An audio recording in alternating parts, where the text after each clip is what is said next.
Voy a tocar un tema esta noche que se llama el riesgo de amar. A veces nosotros no amamos con todo lo que podemos amar porque hay un riesgo muchas veces en hacerlo. Estuve meditando, por ejemplo, en parejas que a los 25 años de casados se han divorciado. Ustedes conocerán alguna y uno dice, a los 25 años, ¿cómo se pueden divorciar? Y como que todo el énfasis está o en cómo fallaron o en lo que les pasó y no en el tiempo que se pudieron amar y pudieron disfrutarse el uno al otro y levantaron la familia y levantaron una empresa y levantaron a los hijos. Porque yo pienso que a pesar de que sucedió un error, pues hubo amor también. Hay otro, por ejemplo, cuando pasa eso, no sé si se han dado cuenta el dicho de que todos los hombres son iguales, dicen a veces las mujeres, ya bravas, ¿verdad? Y ya que amargura por dentro, todos son iguales. Le digo, no hombre, paciencia, no todos son iguales. Y entonces se empieza a generalizar. Y en el amar a veces hay riesgos que tenemos que asumir. Me recuerdo de esta historia. Un hombre fue reo en un reino. El rey obviamente dictó sentencia de muerte para el reo. Y este reo en su último deseo le dijo al rey, yo quisiera poder ir a visitar a mi familia y despedirme. Obviamente le dijeron, ¿cómo le vamos a dar permiso a que vaya a visitar a su familia? Se nos va a escapar, ¿verdad? Entonces el hombre dijo, no. Si usted dijo, le dijo el rey, si usted tiene una garantía que nos dé que va a regresar, lo podemos dejar ir. Dijo, sí tengo una garantía, le dijo. ¿Cuál es la garantía? Dijo, tengo un amigo que va a venir a tomar mi lugar acá mientras yo voy a ver a mi familia, me despido y regreso. Al rey le pareció una cosa muy curiosa. Dijo, ¿y qué amigo va a venir a la cárcel? Dijo, mira, si un amigo viene por ti a la cárcel, ¿qué va a pasar si tú no regresas a tiempo el día de tu ejecución? Pues mi amigo será ejecutado, le dijo. No, le dijo, yo tengo que conocer eso. Entonces llegó el amigo, sustituyeron, ¿verdad?, al reo. El reo pues salió, se fue a ver a la familia y corrió el tiempo y llegado el momento de la ejecución el amigo no había regresado. Entonces hay que ejecutar al amigo sustituto y justo cuando está en la horca para ser ejecutado, aparece el amigo junto con la familia de regreso y le dice, momento, no lo ejecuten, ya regresé. El rey le parece curioso, cambian al reo, ponen al otro, le ponen el lazo y cuando lo van a ejecutar el rey dice, momento, no lo ejecuten, a ninguno, le dice. Y entonces el asistente del rey dice, señor rey, ¿y por qué no lo va a ejecutar? Le dice, mira, le dice, toda mi vida he sido rey, he estado acá y nunca he tenido un par de amigos como esos dos.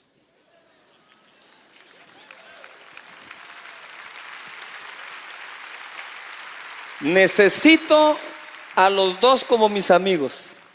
Pero ¿quién se puede correr un riesgo semejante a eso por otro? Cuando vamos a amar, nos podemos correr el riesgo también de juzgar a los demás en su amor. Eso no es amor.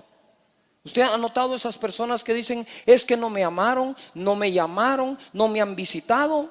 Cuando tú estás así es porque tú no estás amando a nadie. Pero cuando estás ocupado en amar, tú no estás juzgando cómo te aman. ¿Todavía estás acá? Porque cuando amamos, amamos sin ese interés que a veces la gente tiene debajo de la manga. Tenemos que amar y punto. Amar es la fuerza que puede perdonar cuando nos hacen cosas como esas.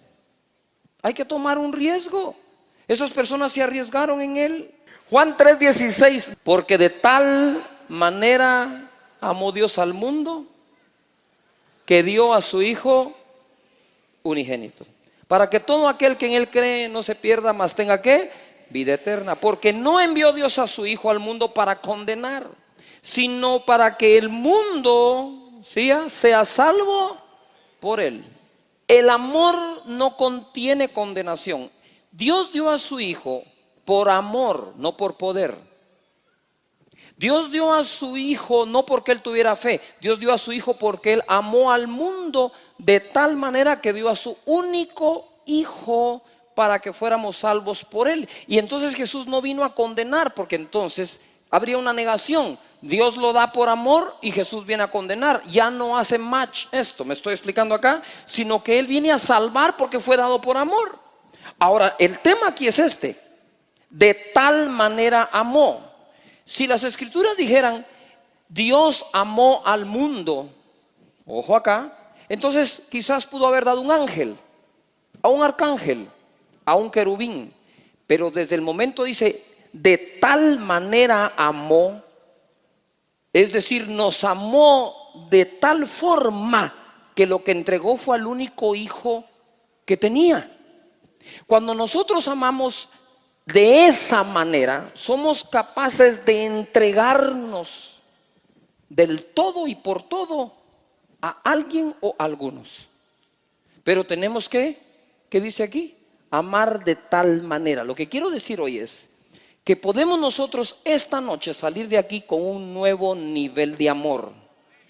Es decir, yo sé que todos amamos de una u otra forma, pero si lográramos hoy dejar que el Espíritu de Dios derrame su amor en nuestro corazón para que amemos de una nueva manera, no solo de la manera en que lo hemos hecho, sino ahora podamos decir igual que Dios, de tal manera voy a amar que entonces estoy dispuesto a hacer lo que con el amor que antes tenía no estaba dispuesto a hacer.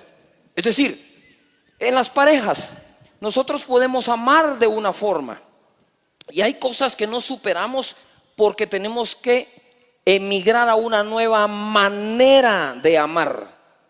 De tal manera amó que dio a su único hijo. Si esa no hubiera sido la manera de amar, quizás hubiera dado algo más, pero no a su hijo. ¿Qué es lo que quiero decir? Es que nosotros a veces en las relaciones entre hermanos en Cristo, entre amigos, entre socios, entre miembros del mismo equipo, entre ciudadanos, entre gobernantes, entre todos nosotros tenemos un nivel de amor que nos permite hacer ciertas transacciones de acciones unos con otros. Pero si no emigramos a una nueva manera de amar, entonces no vamos a lograr lo que siempre hubiéramos querido lograr. Por ejemplo, de tal manera amó aquella mujer a su hijo que cuando Salomón dijo pártanlo en dos y denle la mitad cada una, ella dijo momento, dijo, désenlo a ella. Ella es la madre. Ella renunció a su maternidad por ver vivo a su hijo. La otra no. La otra estaba dispuesta a que le dieran la mitad cada uno. Como me dijo una persona esta semana, es que yo soy hijo, dice, yo soy hijo de padre mexicano y de madre americana. Soy mitad mexicano, mitad americana. Le dije, ¿cuál de tus dos mitades es americana y cuál mexicana? ¿La de arriba o la de abajo? ¿La derecha o la izquierda? A ver, todos repitamos esta palabra, de tal manera. ¿Cuántos creen que podemos emigrar a una mejor manera de amar? ¿Estamos de acuerdo en eso? Muy bien. Entonces dice la palabra de Dios en Efesios 5:1, sed pues imitadores de Dios como hijos que amados. O sea que Dios nos ha amado como hijos. Y andad en amor como también Cristo nos amó y se entregó a sí mismo por nosotros, ofrenda y sacrificio a Dios en olor fragante.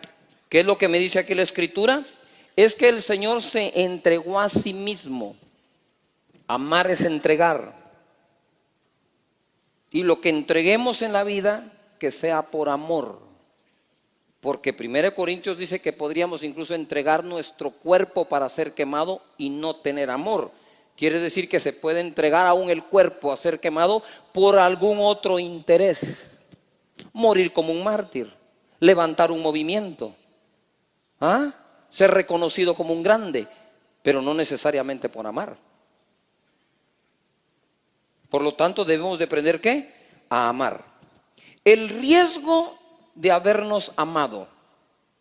Esto es muy sencillo, pero muy serio. Jesús tomó un riesgo al amarnos.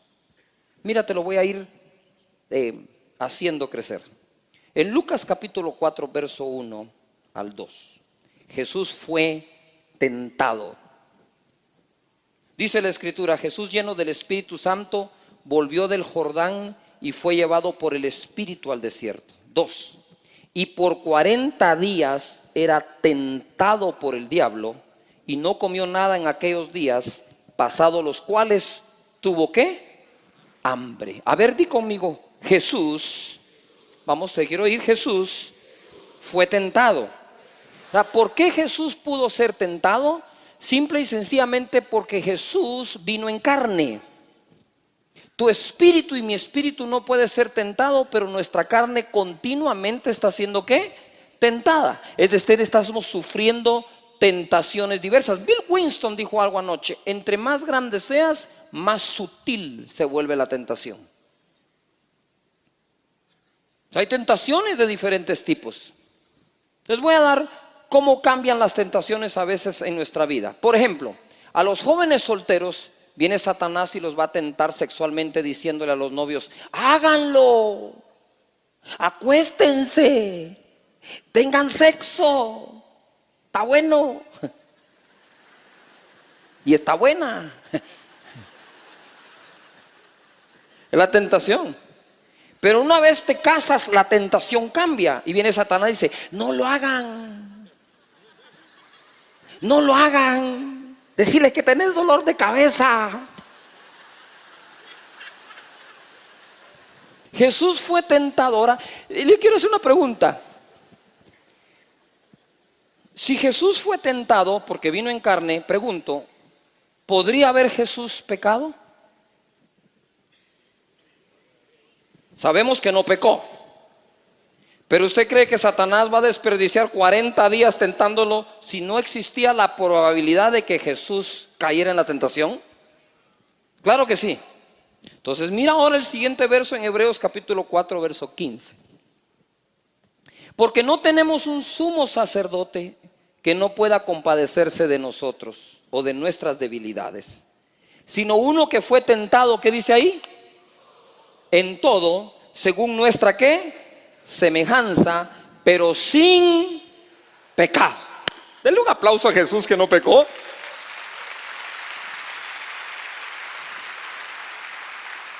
Y luego dice el verso 16: acerquémonos pues confiadamente al trono de la gracia para alcanzar ¿qué? Misericordia y hallar gracia para el oportuno socorro.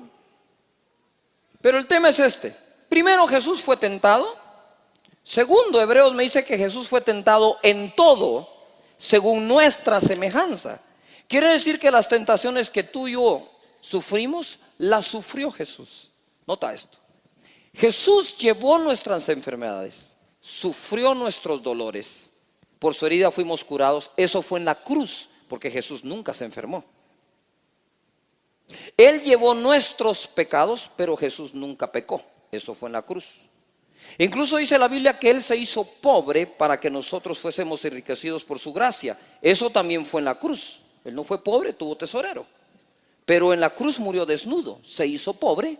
En la cruz llevó la enfermedad y en la cruz llevó el pecado. ¿Estamos de acuerdo aquí? Sin embargo, dice que al hacerse semejante a nosotros, Jesús fue tentado en lo mismo que tú y yo somos tentados, pero Él fue hallado sin pecado. Quiere decir que Jesús venció todas las tentaciones para poder ser el sumo sacerdote que se compadece de nuestra debilidad y nos otorga la ayuda cuando simple y sencillamente le decimos: Señor, socorro. No socorro a la mujer que querés andar con ella. Socorro es help me. Ayúdame, Señor. ¿Agarraron la onda o no la agarraron? Muy bien. Entonces mira, primero fue tentado, segundo fue tentado en todo. Ahora quiero que vayas conmigo a Hebreos capítulo 2 verso 17. Por lo cual debía ser en todo semejante a sus hermanos, para venir a ser misericordioso y fiel sumo sacerdote en lo que a Dios se refiere, para expiar los pecados del pueblo. 18. Pues en cuanto Él mismo padeció siendo tentado, es poderoso para socorrer a los que son tentados. A ver, todos los que estamos sufriendo tentación, levantemos las manos al cielo. Ay, qué bonito. Los demás están pecando de mentirosos. Ya cayeron en la tentación. A ver, todo el mundo diga conmigo: Señor, ayúdame en mis tentaciones. Amén. Dios es capaz de ayudarnos en medio de nuestra tentación. Ahora, Ojo acá, está aquí gradualmente esto. Primero Jesús fue tentado en todo. La tercera, padeció cuando fue tentado. Él sabe eso. A veces nosotros no queremos padecer cuando estamos tentados o sufriendo la tentación. Pero si seguimos la voz del Espíritu, lo que se va a afligir es la carne. Y en ese momento nosotros también padecemos en el momento de ser tentados. De nuevo, pongan atención, porque esto no saben ni para dónde va el Espíritu Santo hoy. Pero primero se hizo carne. Habiéndose hecho carne, fue tentado. ¿Fue tentado en qué? En todo. Y cuando fue tentado, ¿qué le pasó? Padeció. Ese es nuestro Señor, nuestro Jesús, que murió por nosotros. Ahora, con eso en mente, quiero que vayamos ahora a lograr entender, recibir una revelación hermosa de lo que fue el riesgo que Jesús tomó al venir a salvarnos.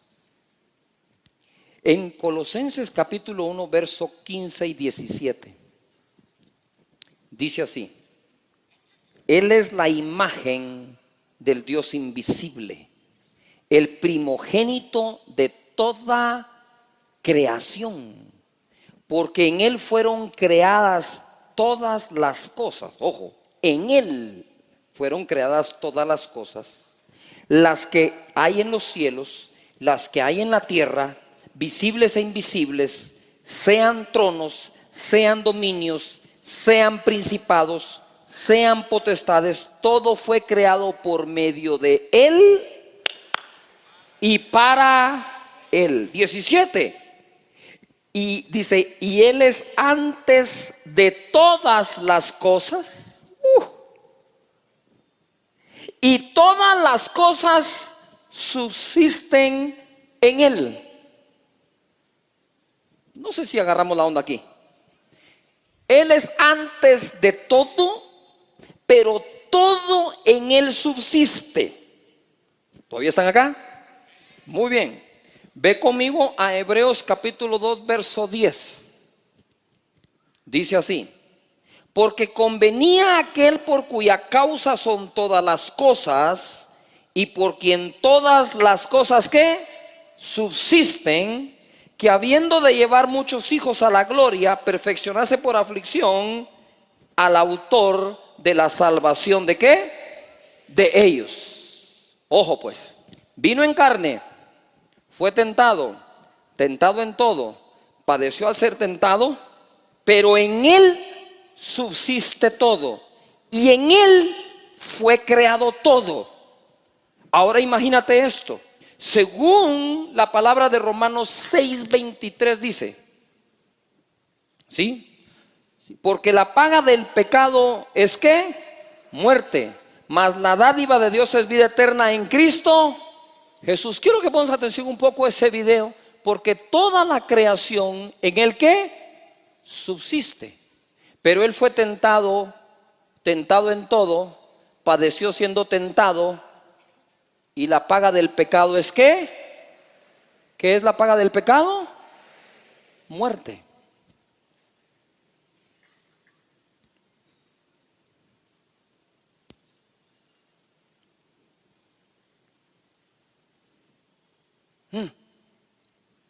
Este es el riesgo de amar. Primero, se hace carne, por lo tanto puede ser tentado. Satanás lo tentó en todo. Él padeció al ser tentado, pero la paga del pecado ¿qué es? Muerte. Ahora bien, pregunto, si Jesús hubiera pecado, ¿quién hubiera muerto? Hubiera muerto Jesús. Y si Jesús muere, que es Dios, hubiera muerto Dios. Porque Dios prefiere dejar de existir con nosotros que seguir existiendo sin nosotros. Quiero que pongas atención ahora. Quiero que pongas atención ahora. Esto es lo que hubiera pasado si Jesús hubiera pecado.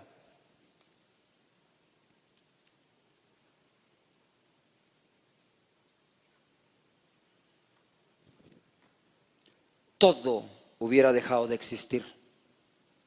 Pero no solo eso, todos nosotros no existiríamos más.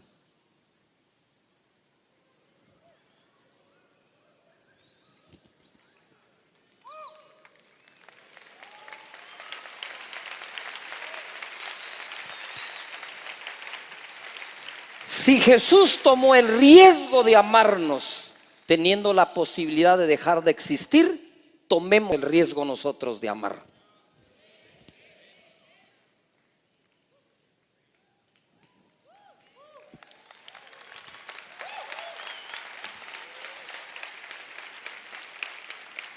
Juan capítulo 15, verso 12 dice: este es mi mandamiento, que os améis unos a otros como yo os he amado.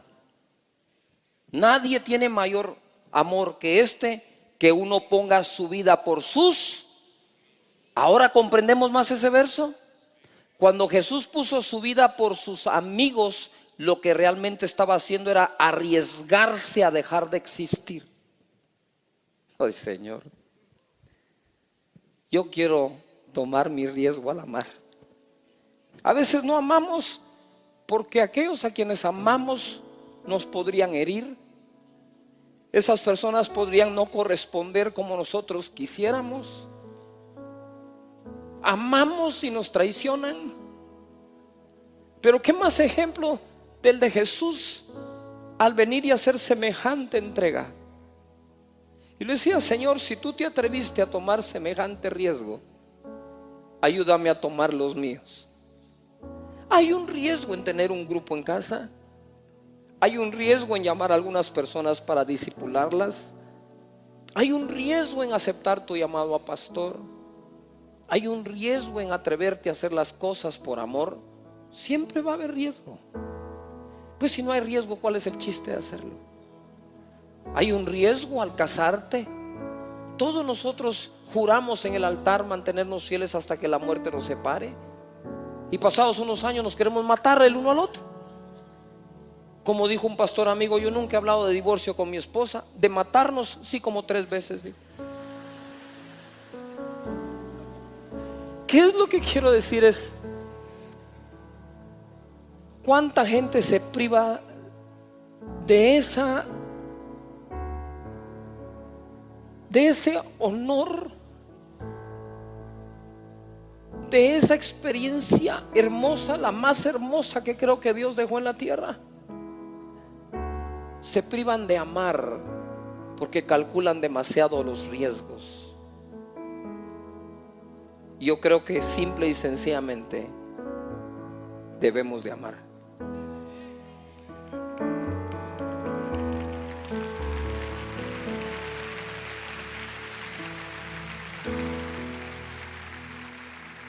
Ponte de pie en tu lugar.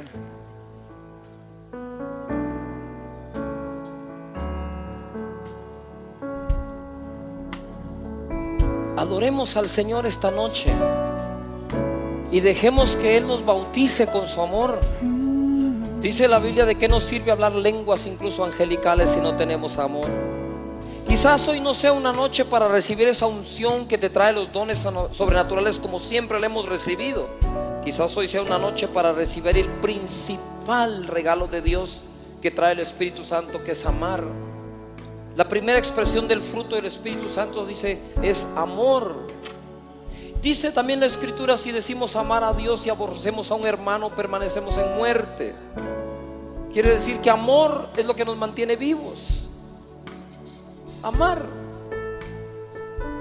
Tú tienes que hacer un pacto hoy con Dios, decir: Señor, derrama en mí tu amor para mi pareja, para mi familia, mi cónyuge, mis hermanos, mis primos, mis hermanos en Cristo. Deja de quejarte que si tu líder dijo, no dijo. Ve y ámalo. En vez de decir: sí, pero es que mi líder no me ama.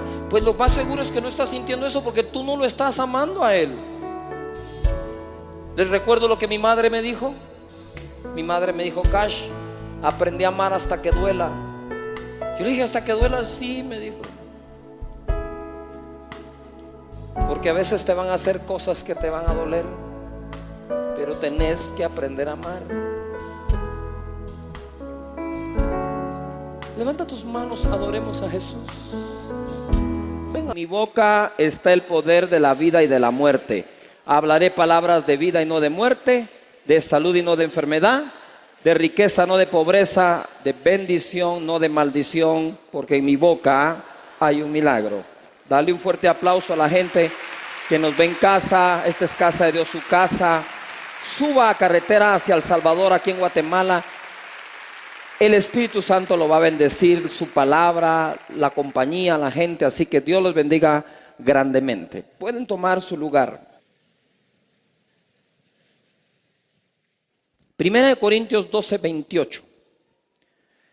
Dice así: aún nos puso Dios en la iglesia. ¿Dónde pone Dios a la gente? A ver, ¿en dónde? En la iglesia.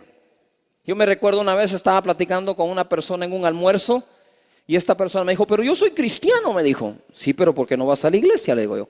Porque yo no creo que sea necesario si Dios está conmigo y Dios está en mi casa. Claro que si Dios está contigo y Dios está en tu casa, pues es una pena que tú no le correspondes a tú estar en la iglesia. ¿Y ojo? Mira, le dije, eso es como que tú te casaras con alguien, pero decidas vivir siempre en casa separada. Si tú eres parte del cuerpo de Cristo, cohabita con el cuerpo de Cristo. Porque incluso aquí dice, Dios puso en la iglesia a la gente. Así que al estar tú acá, estás haciendo lo correcto. Y dice, primeramente apóstoles, luego profetas, lo tercero maestros, luego los que hacen milagros, los que sanan, los que ayudan, los que administran, los que tienen dones de lenguas. ¿Son todos apóstoles? No. ¿Son todos profetas? Tampoco. ¿Todos maestros? No. ¿Hacen todos milagros? No. ¿Tienen todos dones de sanidad? Tampoco. ¿Hablan todos en lenguas? No. ¿Interpretan todos? No. Pero de ojo dice aquí, procurad pues los dones mejores. Es decir, nosotros debemos de procurar los dones del Espíritu Santo en nuestras vidas. Que puedas tener tú el don de profetizar, el don de hablar en lenguas, el don de interpretar lenguas, el don de sanidad, el don de milagros, ¿verdad? No todos lo son, no todos los tienen, pero todos tenemos alguno. Y ese don debemos de ponerlo al servicio, ¿dónde? Dice, en la iglesia, obviamente en la sociedad, pero puso en la iglesia a estas personas. Dios te puso acá para que puedas servir a los demás. Servir a los demás. Mira, la inteligencia espiritual consiste en servir, porque el ser más inteligente del universo dijo, vine a servir y no a ser servido. Por lo tanto, cuando nosotros servimos, estamos tomando de la inteligencia de Jesús y nos ponemos a hacer el consejo que Jesús nos dejó. Sirvan. Ahora le decimos, ¿con qué servimos? No te preocupes, Él te da los dones para que sirvas. ¿Me estoy explicando?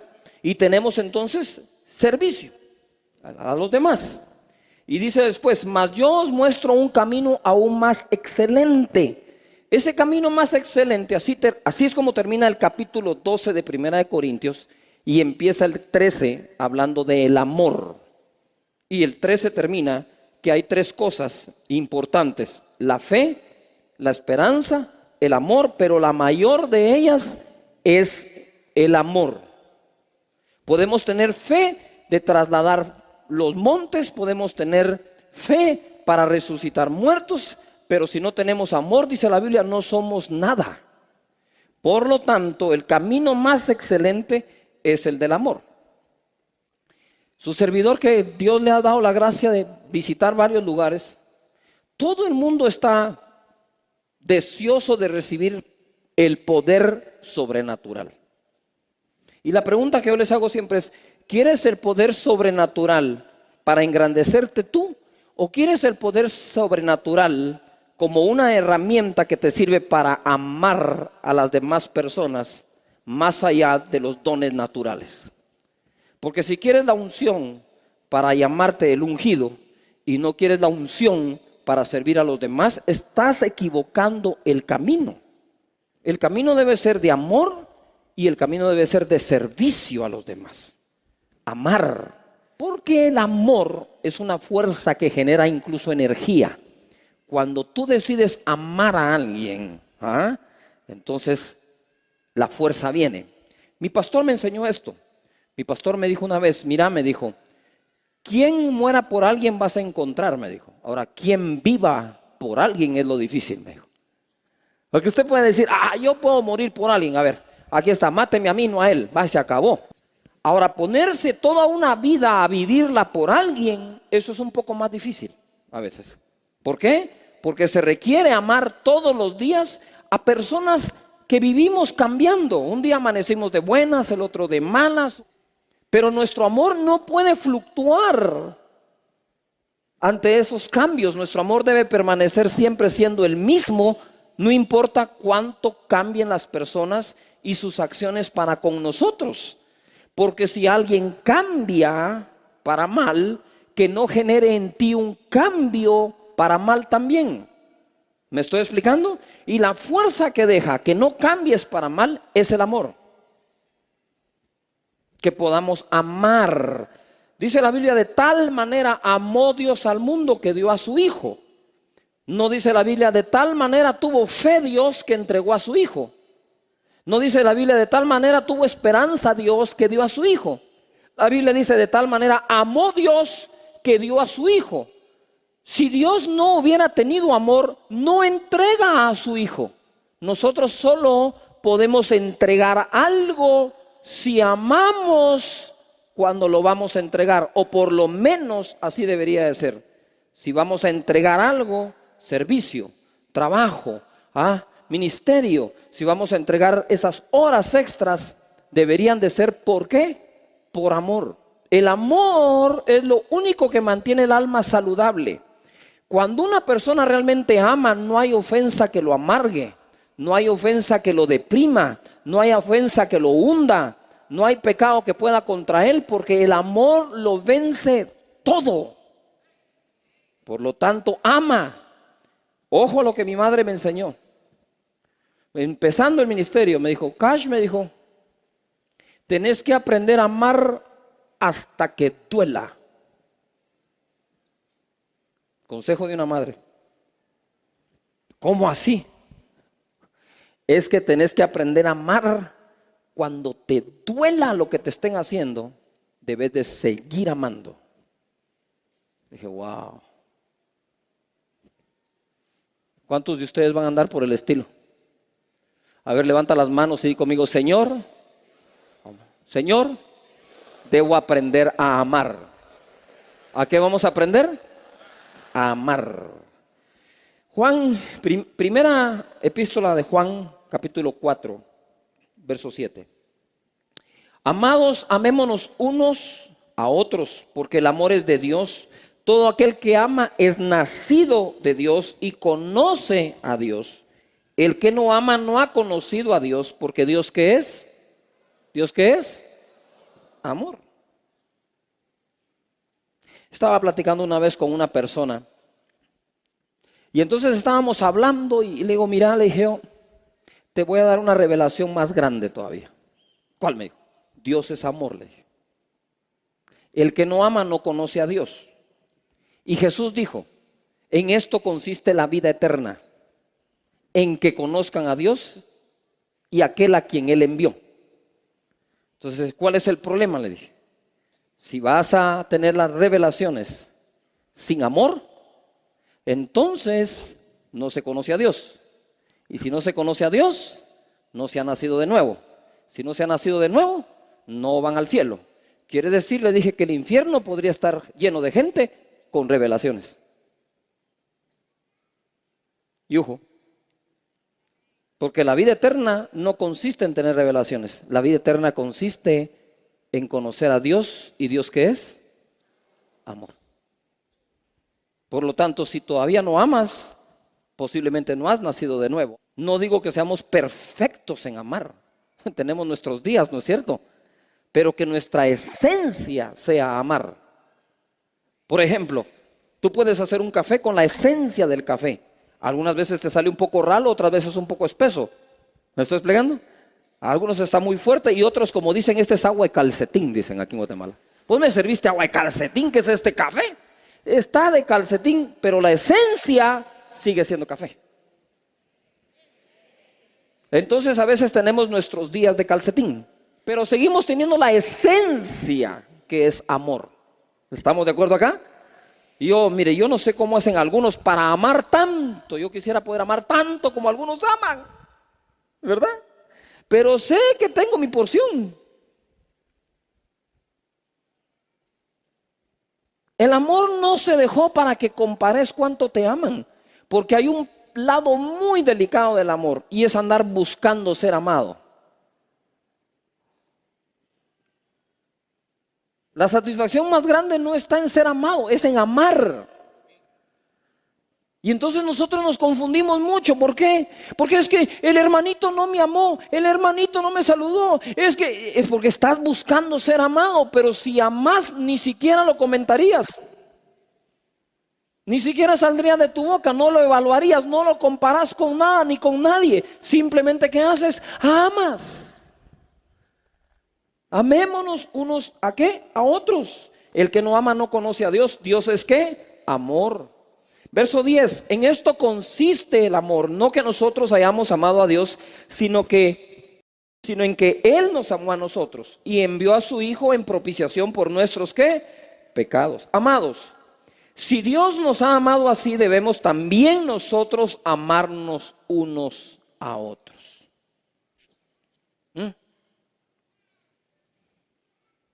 ¿A quién de ustedes les gusta que su hijo lo ame, pero el hijo no ama a su propio hermano?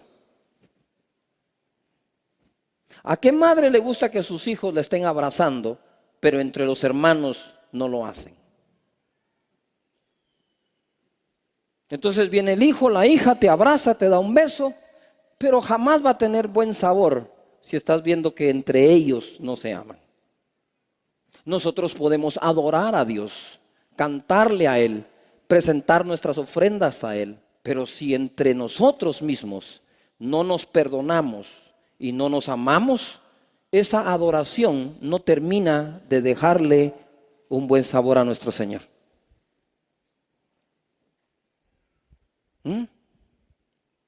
Versículo 12 dice: nadie ha visto jamás a Dios. Si nos amamos unos a otros, Dios permanece en nosotros y su amor se ha perfeccionado en nosotros.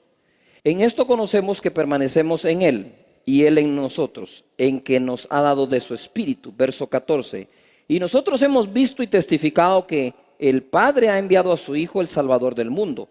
Todo aquel que confiese que Jesús es el Hijo de Dios, Dios permanece en Él y Él en Dios. 16, ojo pues.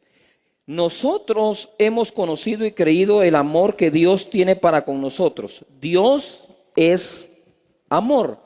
Y el que permanece en amor permanece en Dios y Dios en él. Y en esto se ha perfeccionado el amor en nosotros, para que tengamos confianza en el día del juicio, pues como Él es, así nosotros somos en este mundo. Y en el amor no hay temor, sino que en el perfecto amor echa fuera el temor, porque el temor lleva en sí castigo, de donde el que teme no ha sido perfeccionado en el amor. 19. Nosotros le amamos a Él porque Él nos amó ¿qué? Primero. Si alguno dice yo amo a Dios y aborrece a su hermano, es mentiroso. Pues el que no ama a su hermano, a quien ha visto, ¿cómo puede amar a Dios a quien no ha visto?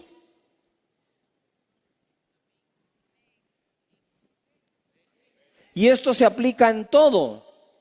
Cuando los jóvenes o algunas personas vienen conmigo y dicen: es que pastor, el Señor me habló y lo voy a obedecer. Le digo: mira, si no obedeces a tus padres, a quien ves, no me salgas con el cuento que vas a obedecer a Dios a quien no ves. Si no servís con amor a tus padres, a quien ves, no me vengas con esa casaca que vas a servir a Dios a quien no ves. Es que es fácil hablar con el que uno no mira, pero es difícil darle la cara al que uno sí mira. ¿Estamos de acuerdo en eso? Muy bien, entonces, ¿cómo puedo yo amar a Dios que no veo? Empezando por amar a aquellos a quienes sí veo. Si amo al que veo, podría concluir, quizás puedo amar al que no veo. Así que al final tenemos que empezar con el que vemos para poder amar al que no vemos. 21. Y nosotros tenemos este mandamiento de él: el que ama a Dios, ame también a su hermano. A ver, levantemos las manos al Señor para orar y oremos así. Di conmigo: Señor, enséñame a amar a mi hermano al que veo, y así amarte a ti, a quien no veo. Gracias.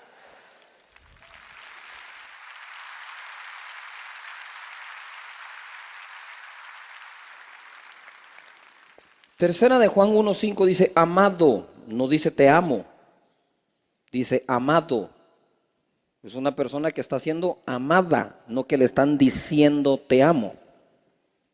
Fielmente te conduces cuando prestas algún servicio a los hermanos. A ver, digan fuerte por favor: servir es fidelidad.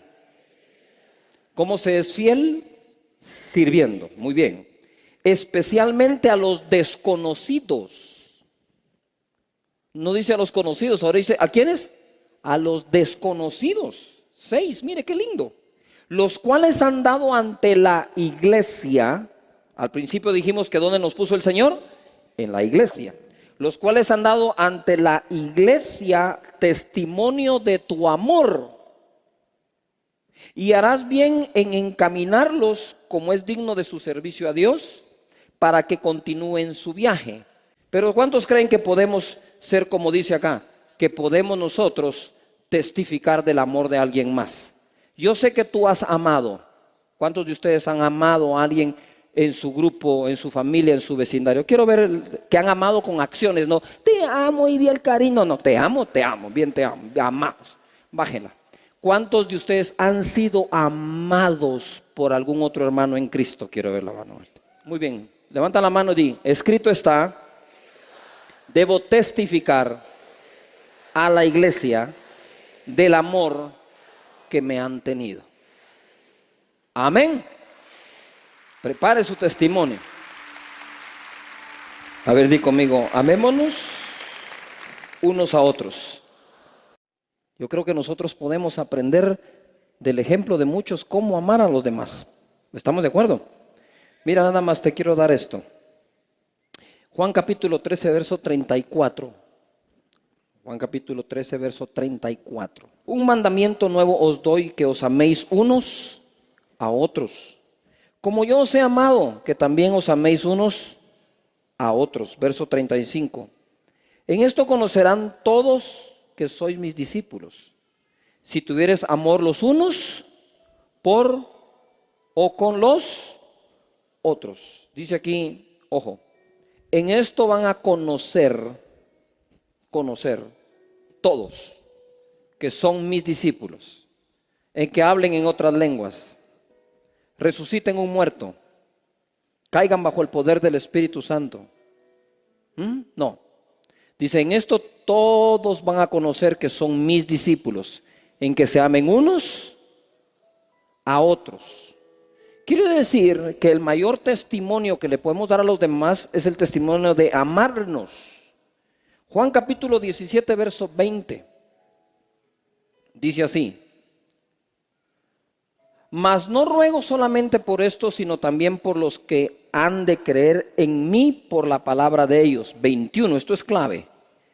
Para que todos sean uno, como tú, oh Padre, en mí y yo en ti, que también ellos sean uno con nosotros, para que el mundo crea que tú me enviaste. Ahora viene esto, agárrese de la silla. ¿Dios qué es? ¿Dios qué es? Muy bien, y Dios nos manda ¿a qué? A amar. Entonces nosotros empezamos teniendo actos de amor. Pon atención al proceso, porque aquí hay una transformación, aquí hay una metamorfosis que debemos de experimentar.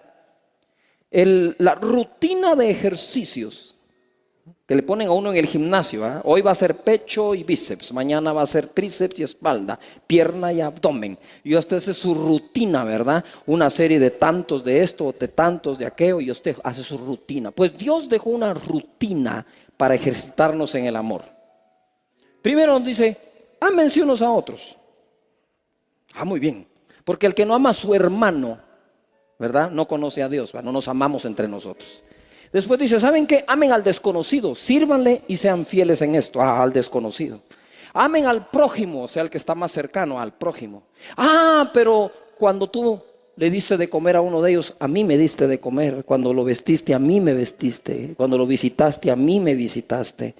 Y va subiendo y de repente dice, amen a sus enemigos. Ahí es cuando uno ya no aguanta las pesas, ¿va?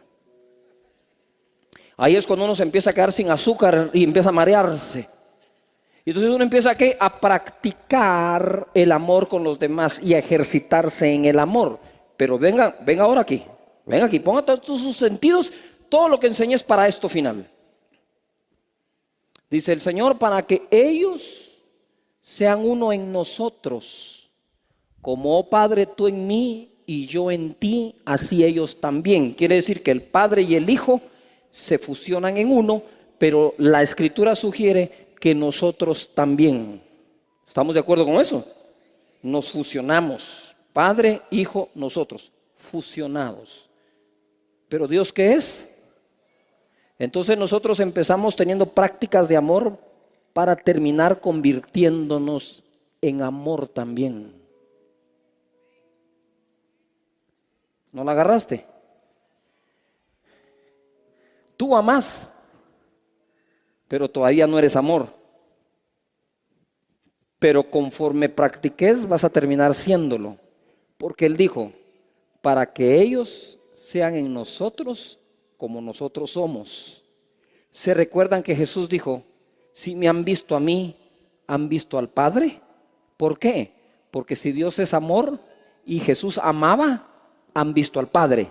Y entonces dice aquí, para que cuando los vean a ustedes amarse, sepan que son mis discípulos, dice el Señor. Por lo tanto debemos ¿qué? Amar todo el tiempo, amar. Vamos a ponernos de pie. Yo quiero que oren unos por otros con amor. Amor no es, a ver, oremos vos a rabashata, carrabat, no, eso no sabe. Amor es en qué te puedo servir aparte de orar. ¿Sí?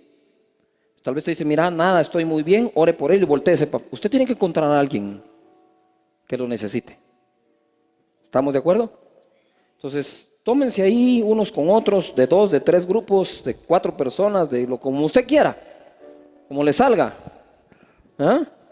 Vamos a orar unos por otros. Oremos ahí, Padre bendito, gracias por hacer de tu cuerpo un cuerpo lleno de amor, lleno de esperanza, lleno de fe. En este día, Señor, en el nombre poderoso de tu Hijo Jesús, te pido que nos bautices con amor. Amor unos por otros, amor en los grupos, amor en Life, amor en los discipulados, amor en Ensancha, amor, Señor, que podamos transmitir a los demás hoy. Si hay enfermos, usa a tu Hijo que está ahí, Señor, para sanarlo. Si están con problemas de provisión económica, Señor, toca el corazón de un generoso y que les provean a ellos. Padre, bendice a cada persona, que no haya enfermos, que todos sanemos. En el nombre poderoso de Jesús te damos a ti las gracias, Señor. Gracias, Jesús. Gracias, Jesús. Así como estamos allí, así como están, si tú necesitas hoy recibir a Jesús en tu corazón, este es el mejor momento. No sabemos cuándo vamos a morir, pero sí podemos saber a dónde vamos a ir. Si tú dices, yo no sé a dónde voy a ir cuando muera, pastor, o estoy seguro que no voy a ir al cielo, tú necesitas urgentemente a Jesús ahora. Si te apartaste de sus caminos, este es el momento de reconciliarte. Así que voy a hacer una oración para que todos la hagamos, ¿les parece? Y los que nunca la han hecho, hazla hoy por primera vez, recibe a Jesús, vas a nacer de nuevo, el Señor está contigo. Así que todos digamos así, Señor Jesús, este día te abro mi corazón, te pido perdón por mis pecados, me reconcilio contigo y recibo la vida eterna como un regalo. Gracias por amarme. Soy salvo por ti. Amén. Amén. Dale un fuerte aplauso al Señor. Tiene para nuestras vidas de las más poderosas promesas. Marcos 10:28 dice: entonces Pedro comenzó a decirle: he aquí, nosotros lo hemos dejado todo y te hemos seguido. Mateo 19:27 es lo mismo, pero hay una pequeña frase que amplía lo que queremos aprender. Entonces, respondiendo, Pedro le dijo: he aquí, nosotros lo hemos dejado todo y te hemos seguido. ¿Qué dice después? A ver, todos juntos, ahí está en las pantallas. ¿Qué dice? ¿Qué pues tendremos? ¿Hay algo de malo en preguntarle a Dios qué tendremos? No. Él dijo: mirad, lo dejamos todo, ¿qué tendremos? Entonces Jesús les contesta, regresamos a Marcos capítulo 10. Respondió Jesús y dijo: de cierto os digo que no hay ninguno. ¿Cuántos? ¿Cuántos? Ninguno que haya dejado casa o hermanos o hermanas o padre o madre o mujer o hijos o tierras. Está hablando de la familia y está hablando de bienes. Por causa de mí y del evangelio, que no reciba 100 veces más ahora en este tiempo. ¿Qué va a recibir? Dice: casas, hermanos, hermanas, madres, hijos y tierras, con persecuciones. Y en el siglo venidero la vida, o sea, más allá la vida eterna, más acá 100 veces más. Pero para que la bendición no te vuelva loco, viene en el paquete la persecución. Entonces, ahora sí, poniendo los pies sobre la tierra, ¿cuántos quieren ser bendecidos? Pero ¿cuántos aceptan ser perseguidos? Bueno, hay que hacerle gana a la persecución. Si ya le hiciste ganas a la bendición, ahora toca hacerle ganas ¿a qué? A la persecución. ¿Qué pues tendrán? 100 veces más apretados. Es decir, ¿con qué? Persecución. Pablo fue un apóstol súper bendecido. Y ha sido un apóstol que nos ha llenado de bendición a nosotros. Las escrituras de Pablo, las epístolas, dan gusto leerlas. Están llenas de palabra de bendición. Él fue el que dijo: todo lo puedo en Cristo que me fortalece. Él fue el que dijo: sé vivir en abundancia, en escasez. Mi Dios suplirá lo que les haga falta conforme sus riquezas en gloria. Fue Pablo el que escribió de la resurrección de los muertos, de la venida del Señor. Impresionante, Pablo. Pero Pablo fue muy bendecido y muy perseguido. Miren 2 Corintios capítulo 11, verso 23. Dice así: son ministros de Cristo, como si estuviera loco, hablo. Y a veces uno sí creía que estaba loco el hermano. Dice: yo más, en trabajos más abundante, en azotes sin número. O sea, se cansaba de contarlos. En cárceles más, en peligro de muerte muchas veces. De los judíos 5 veces he recibido 40 azotes menos 1. Esa era la traducción. O sea, si son 5 veces 40, 200. Dice: 3 veces he sido azotado con varas, 1 vez apedreado, 3 veces he padecido naufragio, 1 noche y 1 día he estado como náufrago en alta mar. En caminos muchas veces, en peligros de ríos, peligros de ladrones, peligros de los de mi nación, peligros de los gentiles, peligros en la ciudad, peligros en el desierto, peligros en el mar, peligros entre falsos hermanos, en trabajo y fatiga, en muchos desvelos, en hambre y sed, en muchos ayunos, en frío y en desnudez, y además de otras cosas, lo que sobre mí se agolpa cada día. No era lo anterior. La preocupación por todas las iglesias.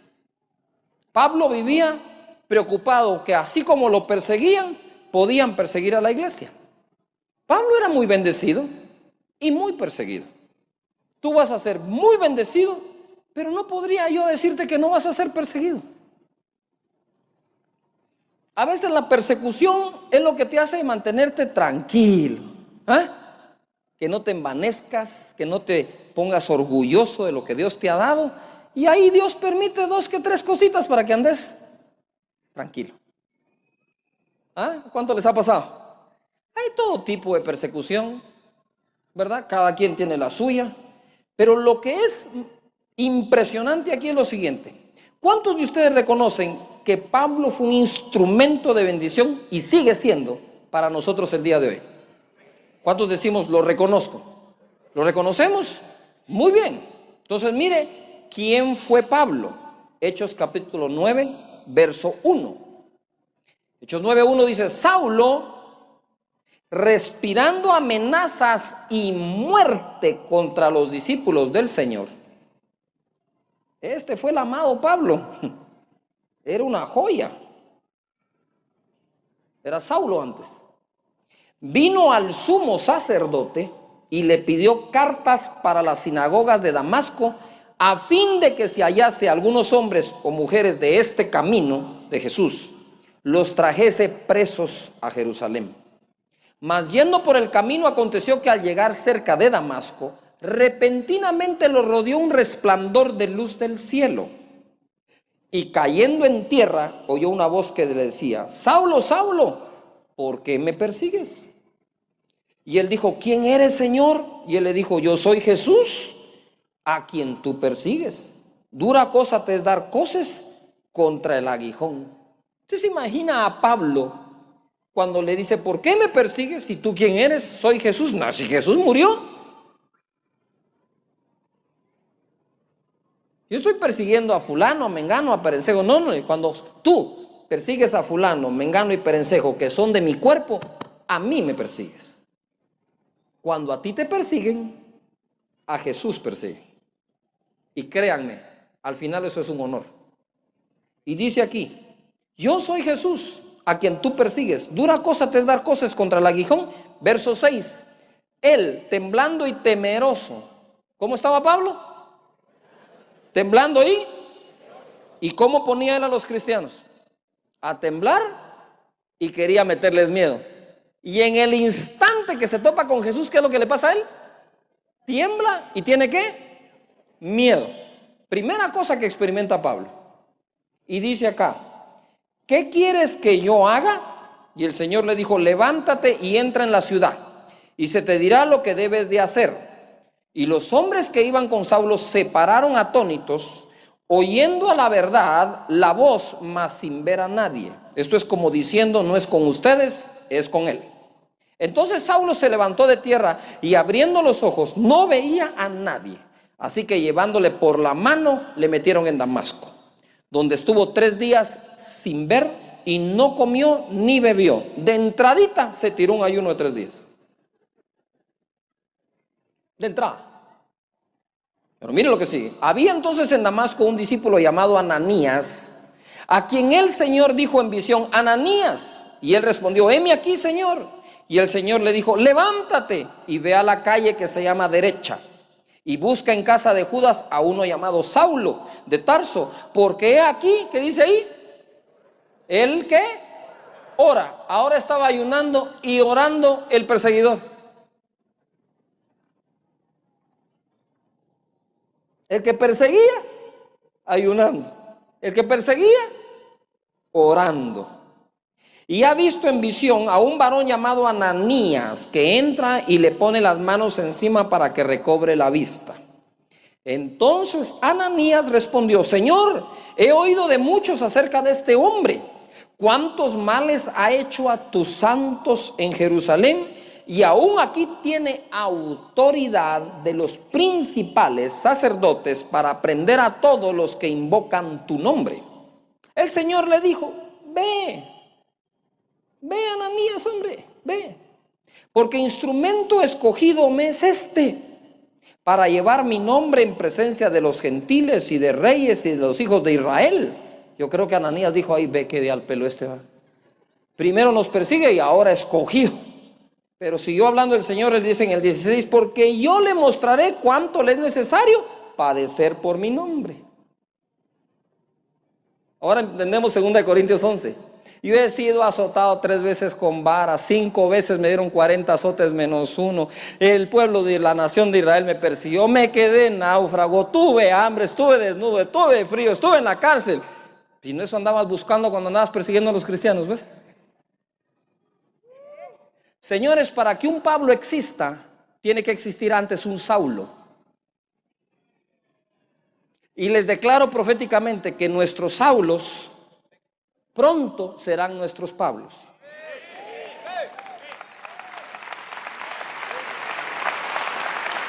Dáselo fuerte al Espíritu Santo. No te preocupes por los Saulos que están detrás de tu vida, porque Dios les va a enseñar lo que es padecer por causa de Él. Pero Saulo, que después fue Pablo, señores, para que los apóstoles como Pablo emerjan, van a tener que existir primero los perseguidores como Saulo. Y van a existir los discípulos como Ananías, tú, quizás yo, que tengamos que decir, yo por ese no oro.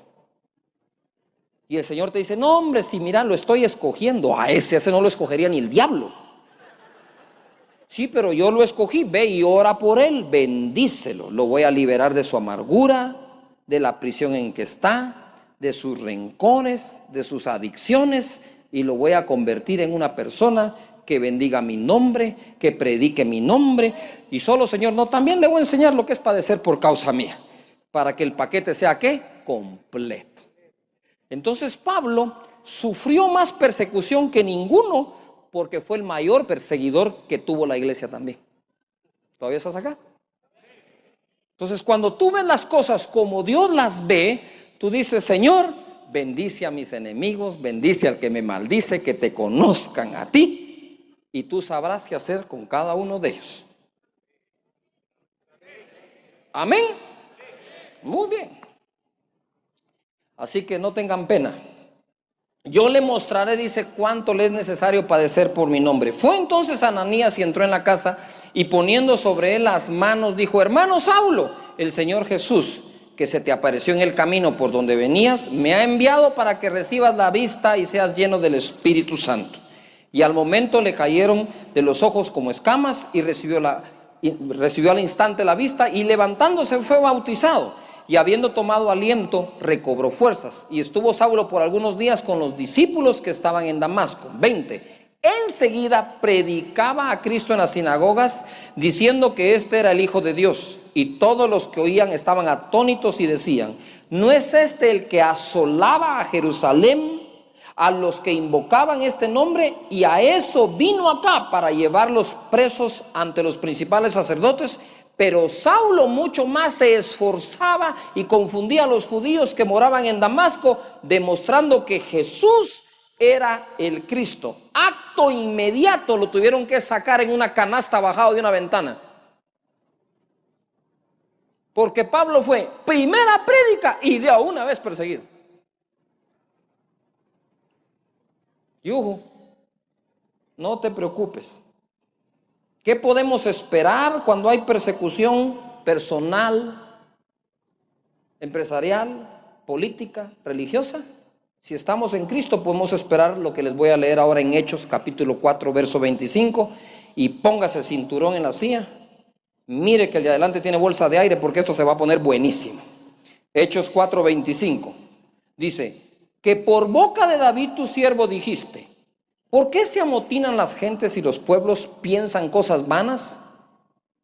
Se reunieron los reyes de la tierra y los príncipes se juntaron en uno contra el Señor, contra su Cristo, porque verdaderamente se unieron en esta ciudad contra su santo Hijo Jesús, a quien ungiste, Herodes y Poncio Pilato, con los gentiles y el pueblo de Israel, para hacer cuanto tu mano y tu consejo habían antes determinado que sucediera. Verso 29 lo quiero fuerte todo el mundo y el 30. ¿Listos? Y ahora, Señor, mira sus amenazas y concede a tus siervos que con todo denuedo hablen tu palabra mientras extiendes tu mano para que se hagan sanidades y señales y prodigios mediante el nombre de tu santo Hijo Jesús. Vamos a esperar el mayor avivamiento de la historia. Va a haber denuedo para que prediques. Dios te va a acompañar con señales, prodigios y sanidades. Levanta las manos y di conmigo: ahora vamos a ser más usados que nunca. Diga conmigo: los muertos van a resucitar. Eso es lo que estamos esperando. Eso es lo que el Señor les dio.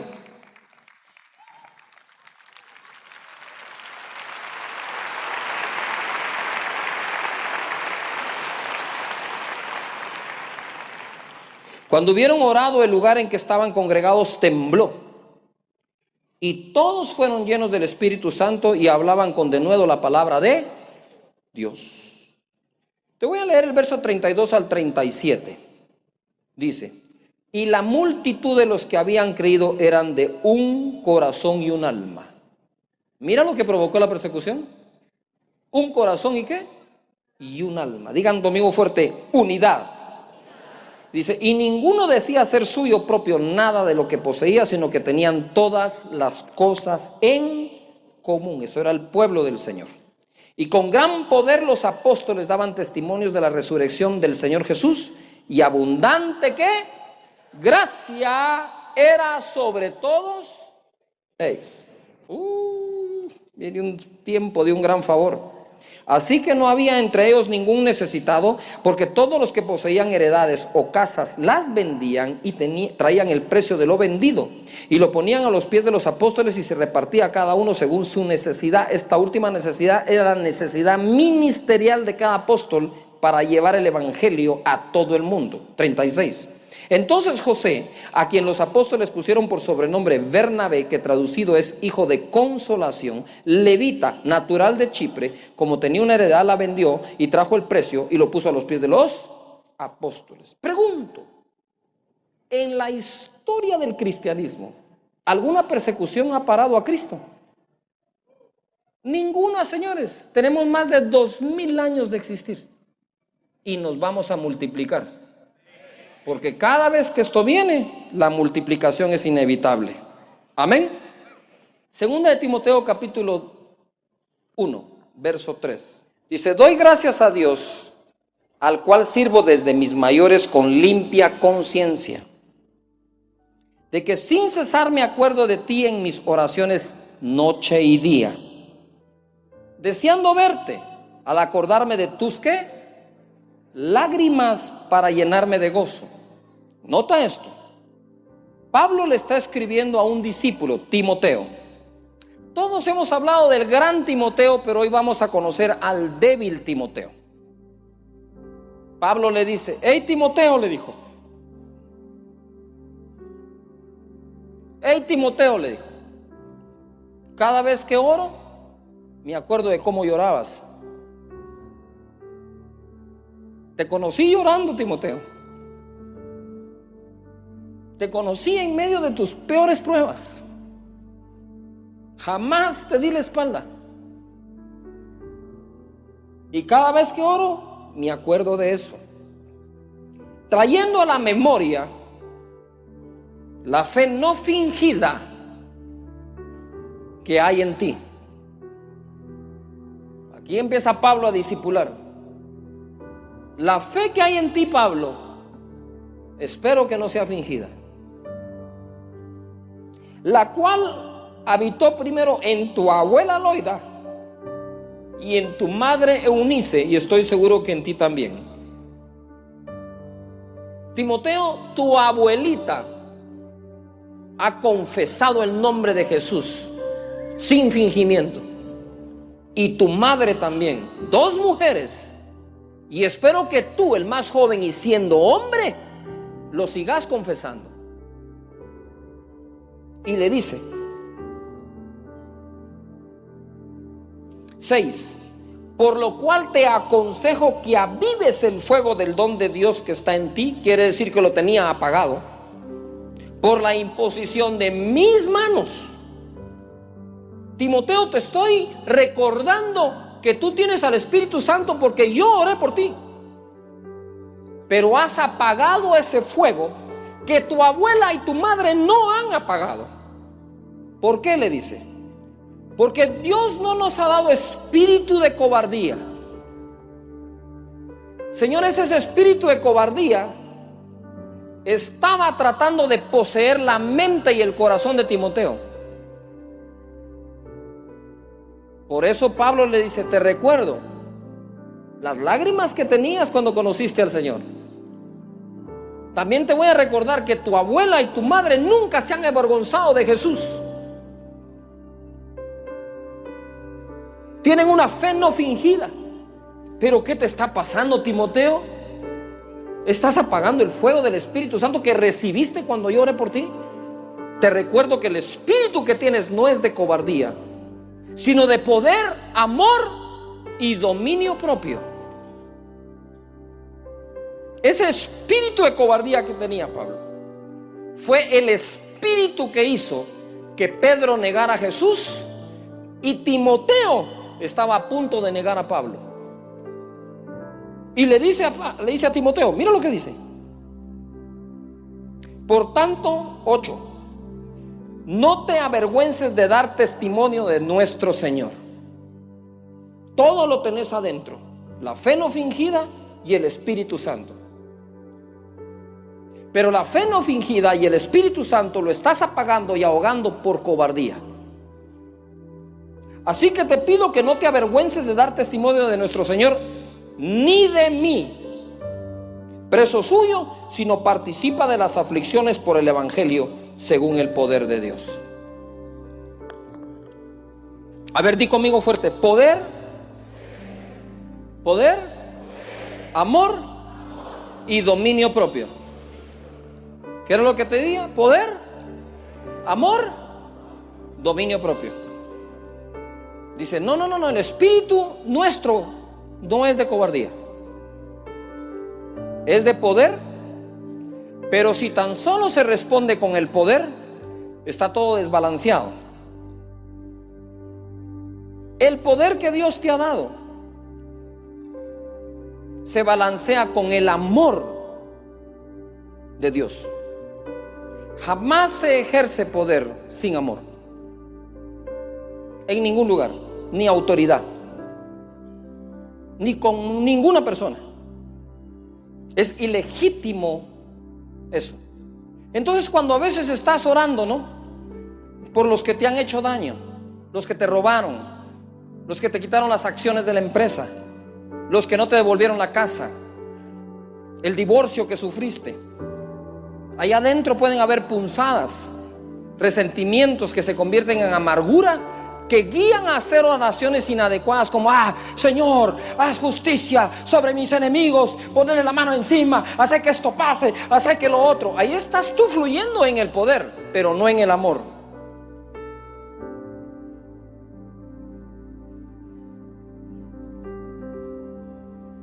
El amor es el que dice: Señor, esa persona que te ha atacado,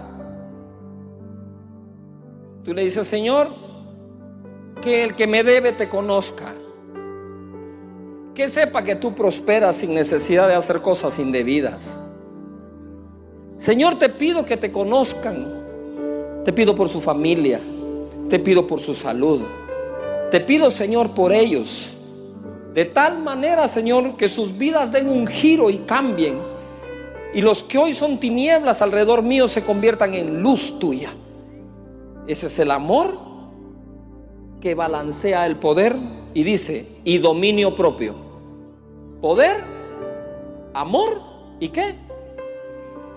Dominio propio, no cobardía. Hablaré palabras de vida y no de muerte, de salud y no de enfermedad, de riqueza no de pobreza, de bendición no de maldición, porque en mi boca hay un milagro. Dale un aplauso a la gente que nos ve en casa. Esto es casa de Dios, su casa. Lo estamos esperando. Venga acá. Visítenos. Yo sé que va a tener una buena experiencia con Dios, su presencia y su palabra. Dios los bendiga. Pueden tomar su lugar.